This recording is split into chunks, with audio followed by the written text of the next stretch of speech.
just press record and you don't even know. What is this? I don't even know what this is. It looks like little sparklies. Yeah, but where are they from? I don't know. Something from Eva. Hello. Hello and welcome to another episode. Why does this give me so much anxiety to do this? I love this. Tim loves this. It's like his favorite. My guts hurt. Welcome to another episode of Behind Closed Doors with Tim and Amy Murphy. Oh, this is a receipt from Boxing Rock, which is just down the street. Oh, that was from last week. So we have better sound today because I chose not to use the Amazon microphones. God. So I wish I had a tin can right now because it would sound so much better. I apologize about last week's episode. Literally, those microphones are fine. They really are. Oh, perfect. They are fine. It's just that the electric car, which we're sitting in right now, but it's not on right now. It's charging. So that's why we're sitting here chatting, because it's charging. But that's why the microphones interfered. So there's that. So it wasn't the microphones. I didn't know, but I should have checked. But I didn't even think it would be a thing. I just assumed they were fine. And they are fine. It's just... I'm just going to enjoy my... Do you know what we're talking about today? I'm scared to ask. Tim doesn't even know the topic yet. So, because I purposely, I told him today, I said, I'm not telling you the topic because I just want you to just not... He's such an over-planner and he overthinks things all the time. And I'm the opposite. I don't think of anything. I don't think I even think. Time. I agree. So I just kind of go on a whim. I speak on a whim, and I don't think about what I'm saying or doing. And Tim is extremely the exact opposite. So I didn't tell him what the topic was today. So now I'm going to tell you the topic. So today we are en route to do some business. We're not having a date night. We are in the car, but it's not date day or date night. We're doing business. Why are you looking at me like that? I'm waiting for it.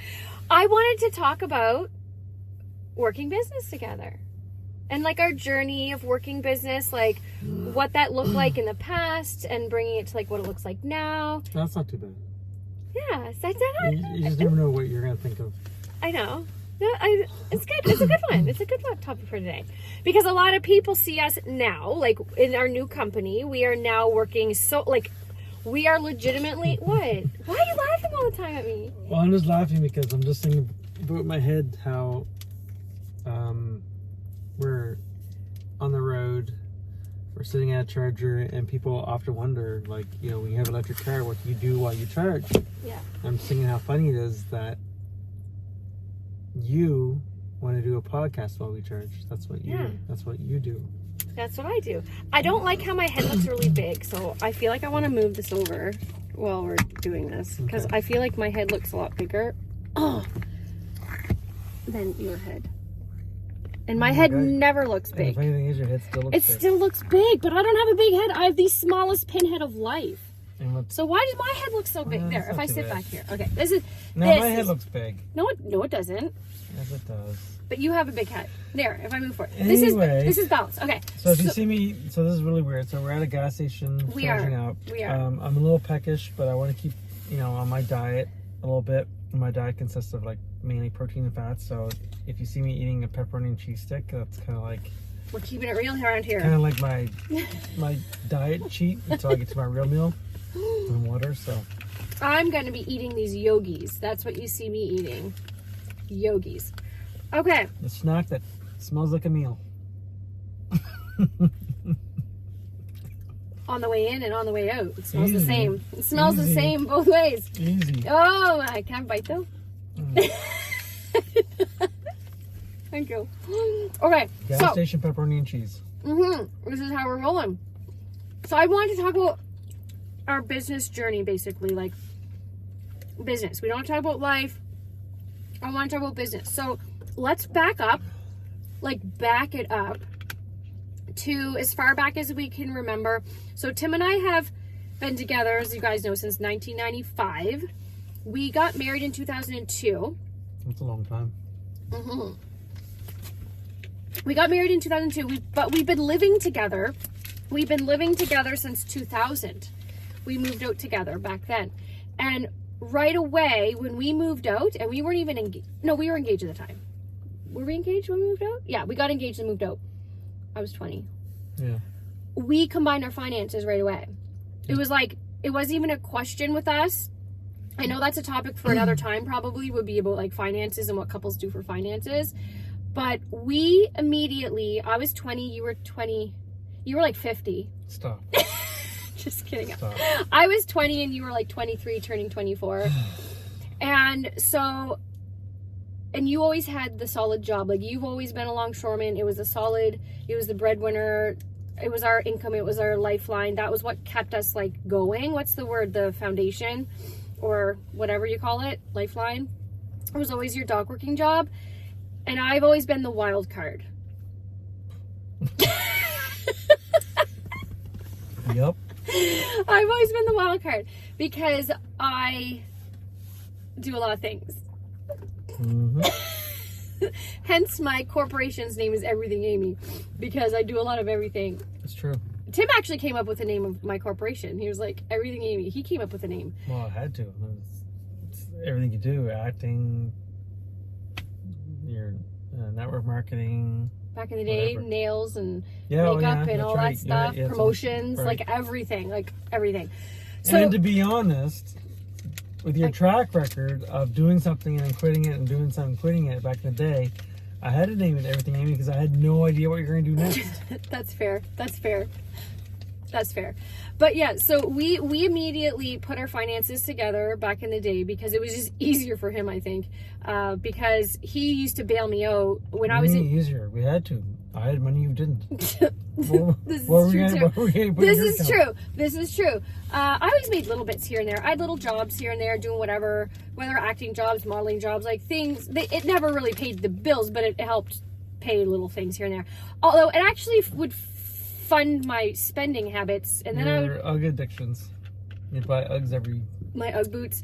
But the thing is I used to rack up credit cards. So I was in university for a year and a half before I discovered acting. In a year and a half, I wanted to be a teacher. I wanted to be an elementary school teacher. That's what I wanted to go to school for, because I wanted to be like my mom. And I remember getting my first credit card in university, and I would rack it up every month, and it would be overdue, and Tim would pay it off for me. Yeah. He was such a good boyfriend. Oh no, if this turns on, we might get interference. Okay, Let's turn it off, just in case. We don't want to take any chances. So I've never been really good with money, ever. Still aren't. It's still not. But let's talk about business though. So what kind of businesses did you do? Like, you're a longshoreman. Mm-hmm. What other things have you explored business-wise? Because we're going to get into mine, but mine's going to talk longer than yours. So Okay, so I'll make mine brief to allow you time for yours. well, no, you don't have to cut yourself short. I'm just saying yours is going to be quicker than mine. Okay, so I left high school, went to university because that's what you did, and then a couple years in university. What were you taking in university? For the people wondering. My Bachelor of Science. These smarty pants. And then, What did you want to be?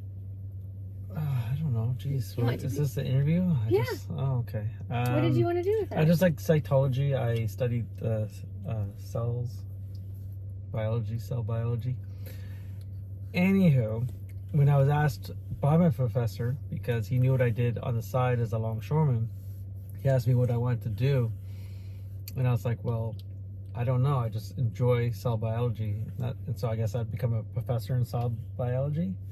And then he said, well, he was familiar with what longshoremen make, and he thought it was kind of silly that I would spend another 7 years in school to teach cell biology when I was already making his salary as a professor At the in waterfront. cell biology. Yeah. So You're already making that at the docks. So it was a little weird to have a professor tell me I should leave university but I mean, to be honest, I was young and I was a typical student where I wasn't all in. I was just kind of like floating through. I did really well in cell biology, but all the other classes I kind of like just skated by. Mm-hmm. Skirted by, whatever. So after many years at the waterfront, I realized a lot of the people I worked with at the time, in that day and age, they didn't really have a lot. They only worked paycheck to paycheck, and I knew having a good paying job, I didn't want to be like that. I wanted to elevate myself financially, because I figured if I couldn't, I saw people elevating themselves in like regular jobs with regular pays, and I had a good paying job, and I didn't see it right that most people that I worked with, and mind you, this was back in 1995, where attitudes and the people I worked with were a lot different. But they all seemed to work paycheck to paycheck, even though we were making big money. I knew I didn't want to do that. So I ventured into my first venture. Well, I guess business-wise, you know, you get into RSPs and stuff like that. No, you did one business that you're forgetting. Are you talking about my rental? No. She seems to be pretty excited about this. A business that I did at that time. It was like when we first met. I don't know. You don't remember? No. When you asked me to be your girlfriend, what'd you put around my neck? My hands? No. No. You put a necklace around my neck and asked me to be your girlfriend. And we were listening to it was Aerosmith. Crazy, crazy. Oh, soon. That was very soon. Yeah, that makes sense. Okay. You had the jewelry business. You tried your hand at entrepreneurship when you were that young. Okay, so. You were like 19, 20. Okay, this was when I first got into the longshore. Yeah, around the same time. Okay, yeah, your timeline's right. Okay, so I tried a direct sales company that was into jewelry.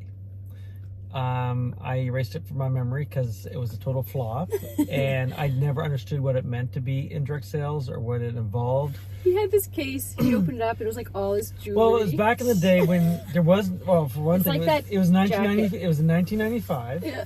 It was before the advent of the internet. Believe it or not, it was before the internet. Yeah. Or just when the internet was just first reduced. You had that Commodore 64 computer at your house. Okay, like there was. Not go down a weird road. But, okay, so there was no real internet back then, so it was literally like a door-to-door salesman type of direct sales, where you would, you know, I guess you just, as it is today, you approach your friends and family first, and then you would have to venture out and talk to strangers. Did you actually get to the point where you went to doors and knocked on doors? No, but that's what I'm saying. I didn't understand what direct sales really embodied, what it meant. All I knew is you'd buy the kit, and now you're left with product to sell.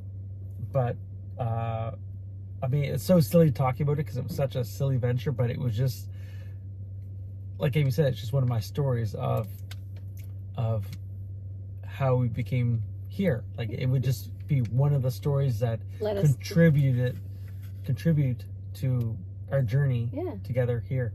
And I don't think I learned too much from that journey, except for the fact that looking back, I didn't really realize what that journey would entail if I were to succeed, or if anyone even succeeded.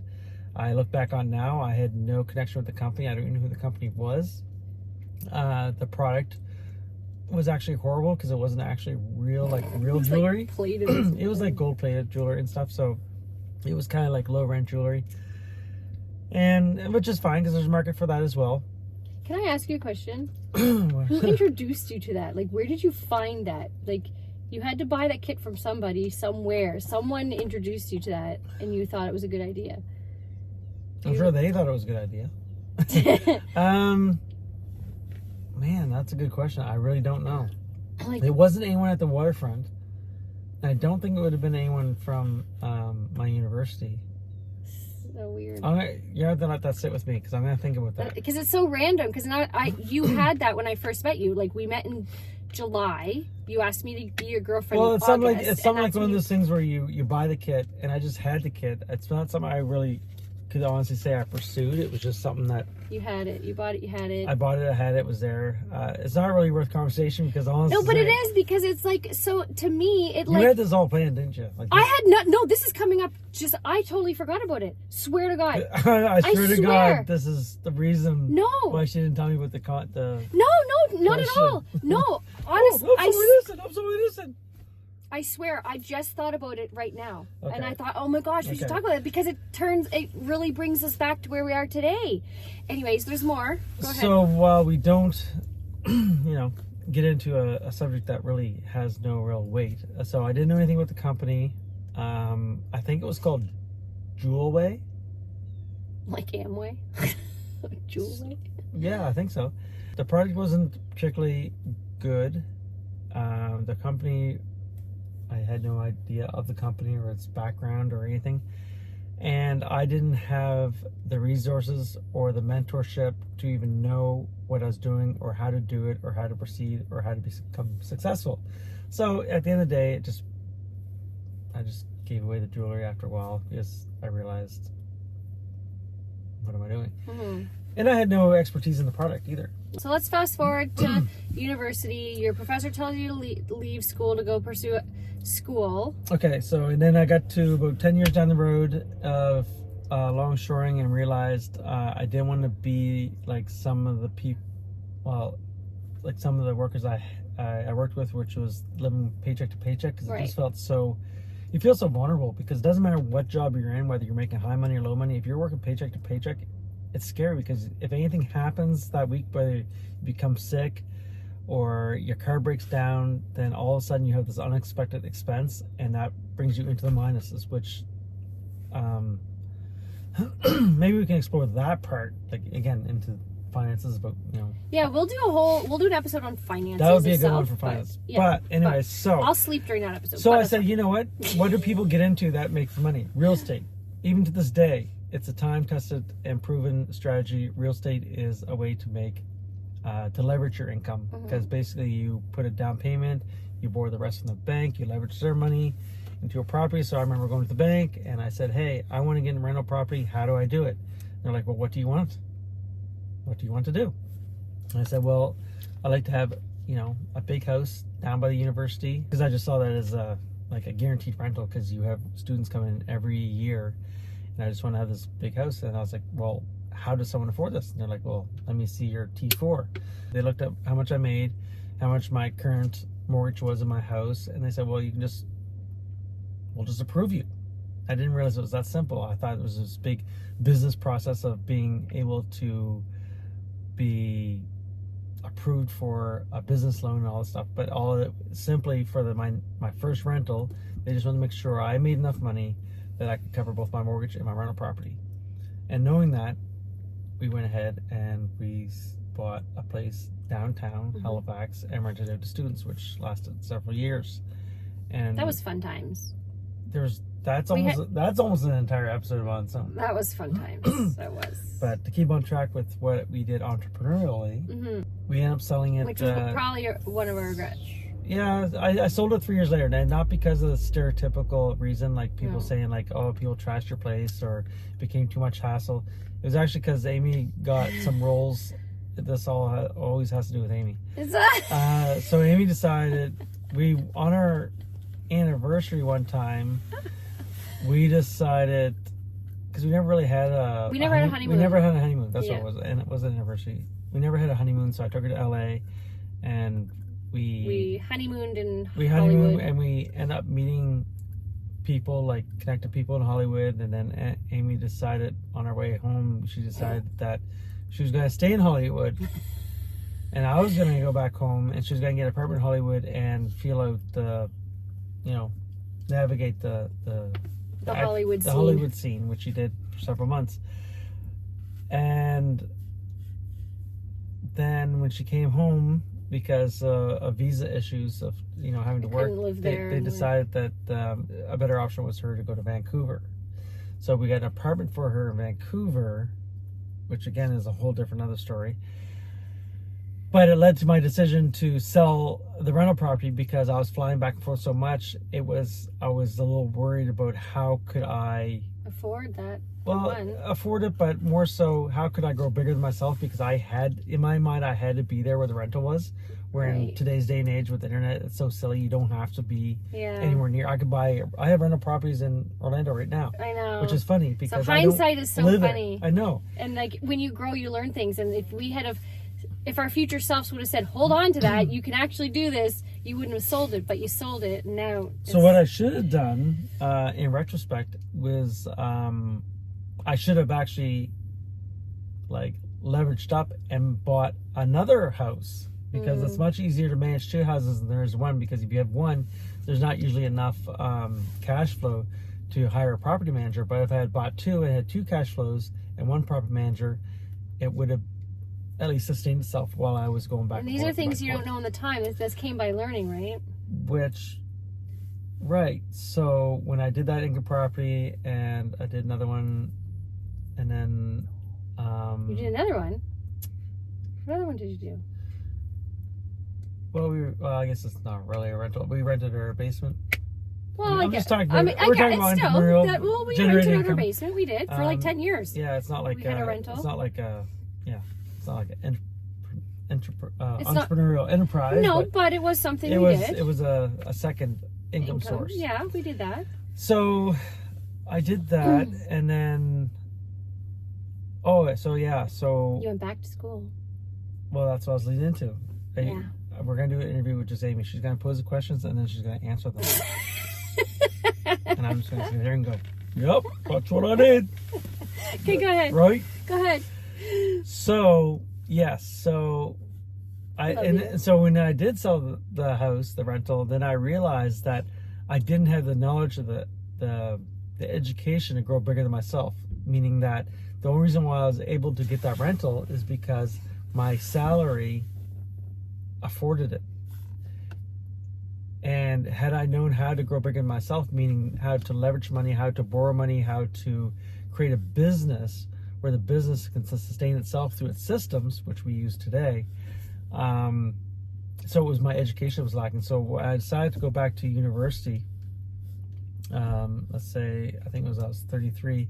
I went back to university as like a mature student, and rather than go back into sciences and finish off my degree in sciences, I decided to get my degree in business, because now I'm a man with money, a job, and working on the waterfront. I didn't really have a need for a science degree, because I wasn't about to go into the sciences at this point. What I needed to know is how to become more advantageous with my money, like more like to know how to manage my money, both in accounting, in taxes, in opportunity, in just all the things business, really. I mean, that's what the business degree introduces you to. It introduces you to all the subjects. It gets you contacts within the community, which even some of the contacts I met in my university years, I still talk to today and have operated businesses with, that I normally wouldn't have done if I hadn't gone to university. So just to touch on the age-old question, is university worth it? My take on it is, it's not so much what you learn in university. It's great. I mean, you can get intro to accounting book and learn all about accounting. You don't need to go to university for that. So it's not detrimental going to university for the knowledge. It's more for the ability to learn how to learn. It's the ability to, it's an opportunity to meet like-minded people, and surround yourself with people with similar goals. So university in itself, I don't put a lot of weight into it in terms of the actual knowledge, because in today's world you can get knowledge anywhere. It's more so for the opportunity. But where'd that lead you? When you were in your class, you did something big. Again, pose the questions, answer it. Well, you didn't seem like you were going to lead into it. You just stopped. Okay. So I was helping you. I was thinking there for a second where I'm going to go I from there. saw you went blank, so I was helping you along. Okay, so... See, we're so connected. This is great stuff, you guys. This is our journey. Like, this is our entrepreneurial journey. And I feel like everything you've done and I've done have led us to today. So when I went into business, I had to decide what my major was going to be. And I realized one of the funny things about university is I had this image of teachers knowing everything. So being a new student and being able to, I consider myself able to learn anything. Like, you put something in front of me, I'm inspired to learn it and use it to the best of my knowledge. and apply it to the best of my knowledge. And so I would tell my teacher, said, what makes most amount of money? And funny enough, not a single teacher could direct me in the direction of money.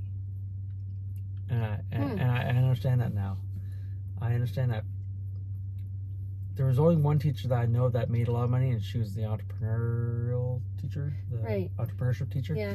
So anyway, I realized after all those years in university that there's no one subject that makes you a lot of money.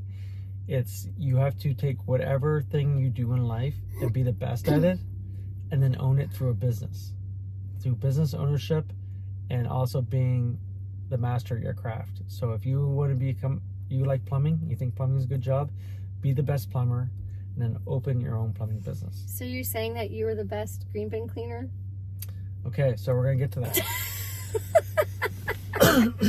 So I had to get to I had to pick my my strengths, my majors in university. So I decided to pick finance because stereotypical people, I need to know how to work with money. The money I had, the money I wanted to grow, I need to go in finance.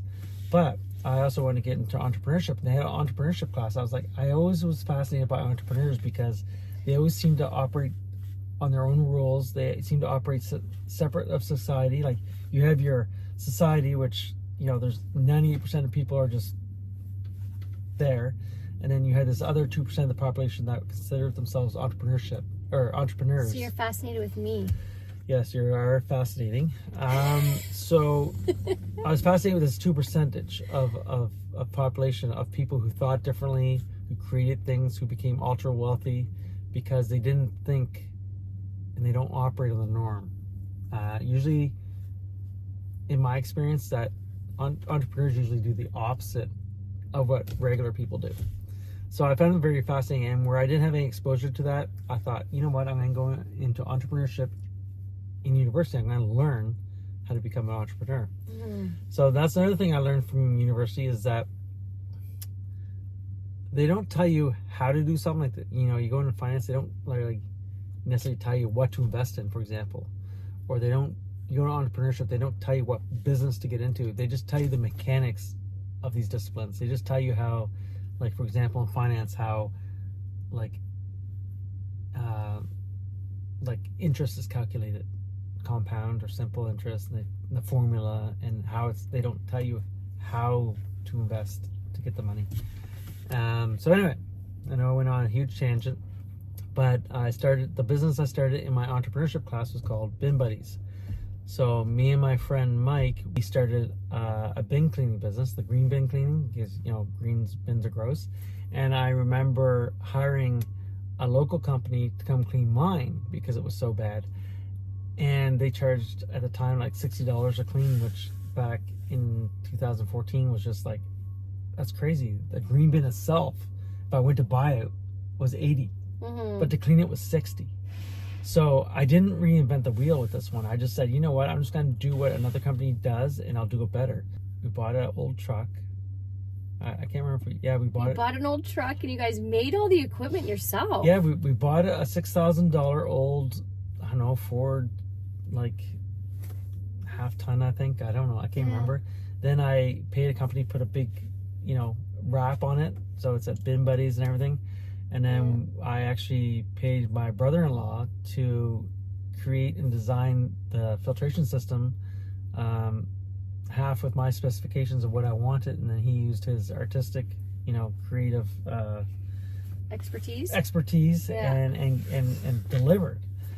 And so he created this green bin. Actually, I might have cleaning. to show some pictures of it because it was quite, you know, it's quite crazy endeavor. Like we create the systems. You built it from literally the ground up. And then my partner, he was instrumental big time also by taking systems, combining systems like route management systems and CRM, customer relation management systems, and integrating them together so that we had a system in place. And we ran that for 3 or 4 years. My company wasn't as successful. We didn't scale it, but that's when Amy started doing her last company, her last direct sales company, and that's kind of where the transition happened because it got to the point where I was a full-time longshoreman. making good money. I didn't have the rental then. I sold the rental before that. Then I was running Bin Buddies during the summer, so it took up our entire summer, which kind of sucks. But it made profit. That's the one thing that's proud of. You did really well with it. We created something from scratch. Like, that's true entrepreneurship. Like, and you like so much scratch, so much so that you built the truck and the mechanics. You built it. We had to build the systems from scratch. We had to build the truck from scratch, the mechanics of it, the operation of it. We did everything from scratch. Like, we built the marketing from scratch. Like, true entrepreneurship. Like, we were given nothing. Actually, that's the one thing I want to say that I liked about direct sales as we move on to Amy's story, because direct sales gives you everything. All you have to do is provide the marketing. I like that part. Yeah, and no risk, because when I built that Bin Buddies, I built that off like scraps, like just spare change. I think it cost me in total to build that company would have been about 20, with the website and everything, $20,000 to $25,000. And then you think about how you develop, and this is the same time. 2014 is when we started it. Amy started her last direct sales company, successful one, in the end of 2015. And it was around 2016 or 2017, I think 2017, where I sold my Bin Buddies business because her business became so wildly successful. It took over. Taking away time. At the time, it didn't take away from, because you were like running it solely. So it wasn't taken away from our income. Like, my Bin Buddy business wasn't distracting us from her business. She was fully doing her thing. I was fully doing mine. But that became a problem too, because she was totally immersed in her world. I was totally immersed in mine. Mine took up the summers. It just became to the point where we had more money than time. So now, almost kind of as a, think back to buy back your time. Our way of buying back our time was for me to sell the business. And that's when I started realizing I needed to focus more of my time on her endeavors. It's funny because Bin Buddies is still running today. It is still around today. We see the truck. The guy I sold to, he took it and was really appreciative of what I sold to him, because I basically sold it to him for what I had into it, really, because I wasn't looking to make profit, because Amy's business was so wildly successful that at this point, again, we weren't trying to buy more money. We were trying to buy more time. So I just wanted to unload it. For without taking a loss, of course. So that and it exists today. The guy took it and he ran it as I ran it for the first year, and then the second year he added something, and the second year he added something. Now he has all new trucks, all new branding. No, its branding's the same. Yeah, the little we designed that bin, the little dude, the little bin, like you designed that. Like I remember picking out the logo and like designing it. Like that was our design. It was like so cute to see him still going around today when you see the little bin guy. So the branding's the exact same, but the trucks are all upgraded, all steamed. They really invested into it, and it's just neat to see an established company that was spawned from me and my business partner's idea. So before we go into my journey of entrepreneurship, because like I'm gonna go way back to things, but because it's relevant to what we do today, I just wanted to throw in a couple extra little things. I did miss something. What are you gonna say? Quick Start. Yes, it's funny because I'm like a serial direct sales jumper, and he's actually, people don't know this, but he was in at least 3 of them on his own. I was 1, 2, 3. Okay. The jewelry. Okay. That one. Even if they failed, you still were in them.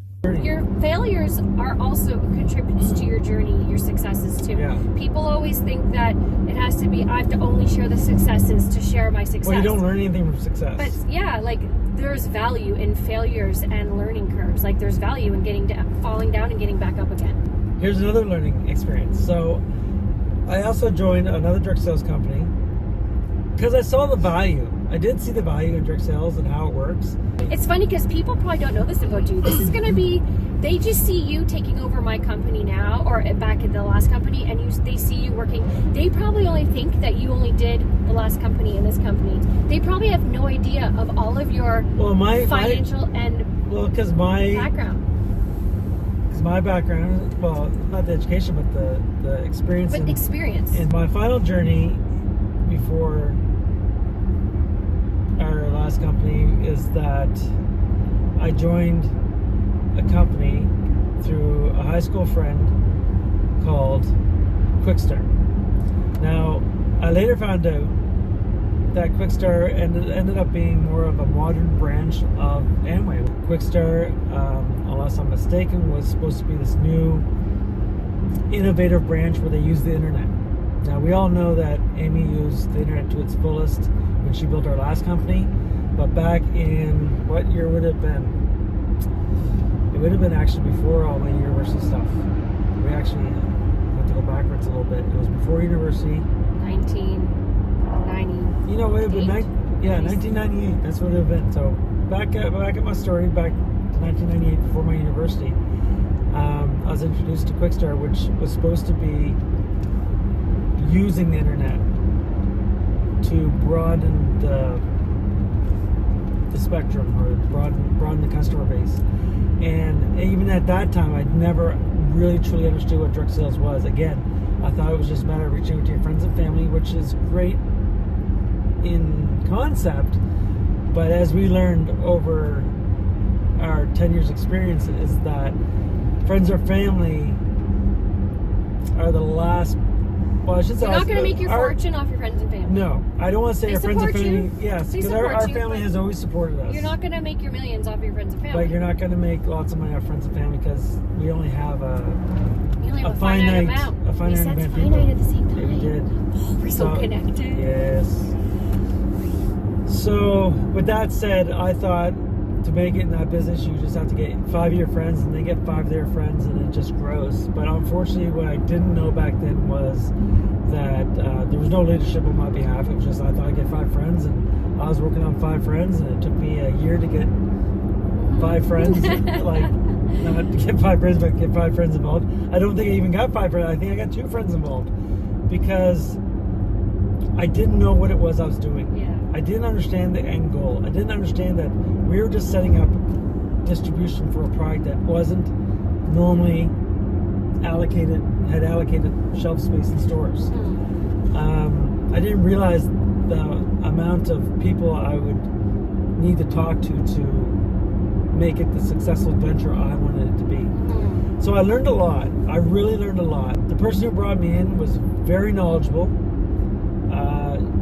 Matter of fact, I just talked to her the other day, and I told her how she, amongst other people, played an integral part of our success, of my success within this industry. Not so much Amy, because Amy was self-sufficient, did her own thing, but for me to either help Amy or support Amy, I learned a lot from my experience at Quickstar through an excellent leader I had. Now, it just goes to show you, it doesn't matter how good your leader is, a lot of it has to come from yourself. Like, you have to want it. I didn't understand exactly what I was in still at this point, but the leadership I had made me realize to this day the important leadership plays in your journey. That leadership is an important role. It really is. It doesn't determine your success. No, but it helps to shape your success, for sure. It can help you. It can make things easier for you. Yeah. So Quickstar, it was probably a year-long process. I went to the meetings. I paid for the events, because events are important. So I did get the sense of community. I'm not really sure where the disconnect for me was. I don't think I had enough confidence in myself. I'm going to direct it inward and say that, as one of my popular sayings always is that we are our own worst enemies. A lot of our roadblocks in life rarely come from external locuses, which means... Locust sounds like a bug. It does sound... I shouldn't say locusts, I should say locusts. Because a lot of our roadblocks that we put up are actually come from internal sources and internal locusts. Yeah, internal bugs. Yeah, internal bugs. Because external locusts is stuff that people the feel bugs flying at you. No, okay, it's going to be really tough. So it's external forces like your friends, your family, your environment, where you live. Yeah, all the bugs around you. Your lack of education. All those things are external forces. Yes. And nice change of word. actually, I don't want to say education, because education is an internal locus that you can control. You can get an education. Okay. You can look it up on the internet. Right, yeah. You're not. Okay. We're in an information age. Back in the day, knowledge was key. those with knowledge are the ones that succeeded. Right. In this day and age, knowledge is readily available to anyone, everywhere. It's readily available. It's readily available. You just have to access it. Okay. Where I left off last was I sold bin buddies in order to help or support you better in your last business, because I realized with you working full tilt, you couldn't put any more into your last business than you're doing. True. And by dividing our efforts and me trying to build my business, it was silly because it wasn't making nearly as much as yours. So it made total sense, financial sense, for me to put mine aside and put your dreams aside for your wife. Well, just to add to your. I know, because it was flourishing. What I was doing was really flourishing, and it was taking more time than money. You were making more dollars per hour than I was. Yeah. Both in my longshoring and my bin buddies and my investments. Yeah. You were making more on all three of those, so it didn't make sense for me to try to grow my three when all I had to do is work less at one, sell the other, and the investments kind of go on their own anyway. And that's just support you and try to make you more available to do what you're doing best. Yeah. So that was my journey before in our last company before transitioning. Yeah. So stay tuned for part 2, because we're going to get into my entrepreneurial journey and then tie it up with a bow with how we're working together. It's unfolding real time for us as we go along. So we got to get to our meeting, and after the meeting, we'll check back in and we'll have part 2. See y'all!